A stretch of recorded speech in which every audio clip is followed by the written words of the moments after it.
عارف إن أول عملة ورقية في التاريخ ظهرت في الصين من حوالي 1000 سنة؟ وقتها الناس كانت مخضوضة ازاي ورقة ملهاش قيمة ذاتية تعبر عن الذهب والفضة. والنهاردة احنا في عصر أصعب، الفلوس بقت أرقام على شاشة، بقت بيتكوين، وبتيجي وتطير من غير ما نحس بيها. وعشان كده ظهرت تطبيقات زي تطبيق ماني مور.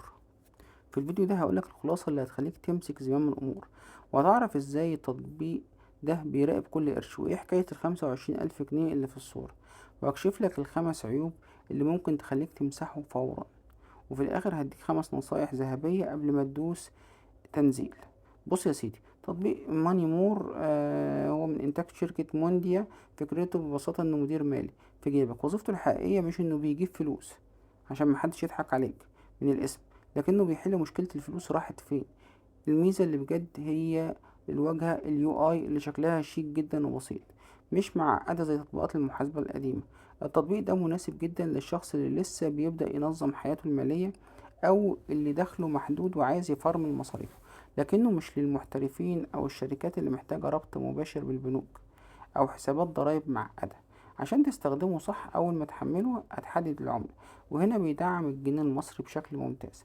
بعدها بتبدأ تقسم الميزانيات، وأهم قسم هو الرسم البياني اللي بيوريك أكتر بند بيسحب منك فلوس، هل هو الأكل ولا المواصلات ولا الاشتراكات. الميزة المخفية اللي هتعجبك هي الأهداف المالية. انت بتحدد مبلغ معين عايز تحوشه، وتتابع بقى تقدمك فيه. بس خليني اكون صريح معاك، التطبيق فيه فخاخ وعيوب لازم تعرفها. اولا، التطبيق بيعتمد بنسبة 100% على الادخال اليدوي، يعني لو نسيت تسجل مشوار او خروجه الحسابات كلها باظت، وده عيب يخليك تزهق منه بعد اسبوع. كمان التطبيق بيجمع بيانات عن نمط استهلاكك، ودي نقطة خصوصية لازم تحطها ببالك عشان تبقى عارفها قبل ما تبدأ مع التطبيق. من التعليقات اللي واخدة لايكات كتير على المتجر، في مستخدم كاتب التطبيق واجهته ممتازة جدا بس ناقصه ميزة النسخ الاحتياطي التلقائي على جوجل درايف في النسخة المجانية بشكل يضمن عدم ضياع البيانات. طب لو قارناه بتطبيق مونيفاي أو وورلت، هتلاقي ماني مور أسهل في الشكل بس أفقر في المميزات التقنية العميقة. نصيحتي ليك، فعل التنبيهات اليومية عشان يفكرك تسجل مصاريفك، وابعد عن اي اعلانات جوه التطبيق بتوهمك بجوائز.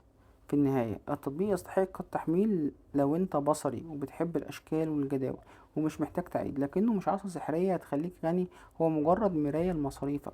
وموضوع بقى حتة ال25,000 جنيه ديت، فانت بمنتهى البساطة ممكن تحط هدف اللي هو الجولز، 25,000 أو 50,000، وتقول له إن أنا عايز أحوشهم عن طريق مرتبي دوت، وهو هيساعدك ويقتصر معاك ويحاول يوضح لك ايه اللي ممكن تقتصد منه، ايه اللي ممكن تقلل منه، لحد ما توصل للمبلغ اللي انت بتستهدفه من التطبيق. لو ما كنتش عارف اي حاجة عن التطبيق وعرفتها من خلال قناتي، شير ولايك وسبسكرايب. لو عندك اي معلومة جديدة مختلفة انا ما قلتهاش، اكتبها لي في الكومنتات وانا هثبت تعليقك عشان الكل يستفيد من رأيك. اشوفكم على خير في فيديو جديد. سلام.